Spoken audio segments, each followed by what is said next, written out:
Magandang araw po. Narito na po ang magiging lagay ng panahon ngayong hapon na Martes, March 4, 2025.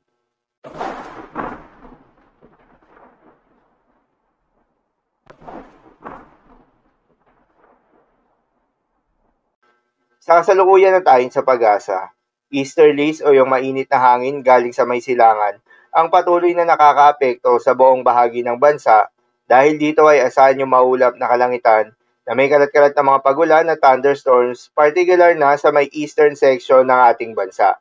Habang sa nalalabing bahagi ng ating bansa ay asahan naman yung generally fair weather condition maliban lamang sa mga panandaliang buhos ng ulan.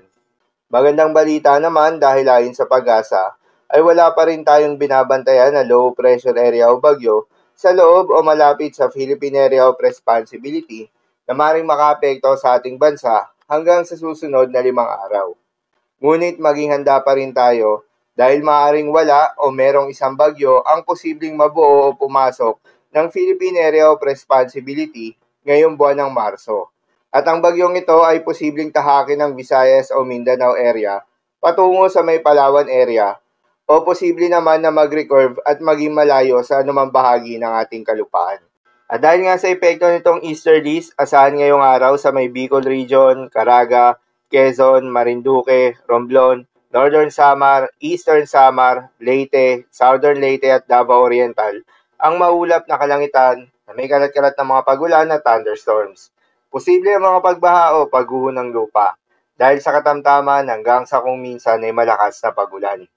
Habang sa Metro Manila at nalalabing bahagi pa ng ating bansa, ay asahan naman yung bahagyang maulap hanggang sa maulap na kalangitan na may kalat-kalat na mga pagulan o thunderstorms. Dulot pa rin yan ng easterlies.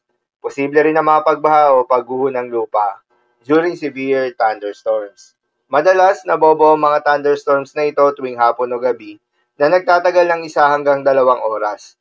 Kaya naman ingat sa mga posibleng banta ng pagbaha at pagguho ng lupa, lalong-lalo na sa mga lugar na inuulan na noong mga nakaraang araw pa. At dahil nga na nasa transition na tayo ng dry season o tag-init, narito ang mga lugar na nakasailalim sa heat index forecast na inilabas ng pag-asa. 5 lugar sa bansa makakaranas ng mataas na heat index o mararamdamang init na aabot malapit sa danger level hanggang danger level ngayong araw. Kabilang na dyan ang Pangasinan na nasa danger level, near danger level naman o extreme caution level ang bahagi ng Zambales, Oriental Mindoro at Cotabato City. Kaya naman huwag kalimutan magdala at uminom ng tubig at magdala rin ng payong kung may lakad. Bawasan muna ang paglabas ng bahay sa panahon ng mataas na temperatura upang maiwasan ang heat-related emergencies kagaya ng heat exhaustions. Para naman sa magiging lagay ng mga dagat baybayin, ay sa pag-asa ay wala pa rin tayong nakataas na gale warning sa anumang seaboards ng ating bansa. Ngunit pinag-iingat pa rin yung mga papalaot na mga kababayan nating mangingisda at yung may mga maliliit na sasakyang pandagat sa may eastern seaboards ng Visayas at Mindanao. Dahil inaasahan pa rin yung katamtaman hanggang sa maalo na karagatan.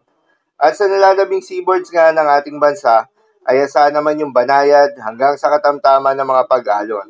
Ngunit iba yung pag-iingat pa rin, lalo na kung meron tayong offshore thunderstorms activity. Asahan yung paglakas ng hangin at kaakibat nito ay pagtaas rin ng mga pag-alon. So yun lamang po para sa lagay ng panahon ngayong araw ng Martes. Keep safe everyone.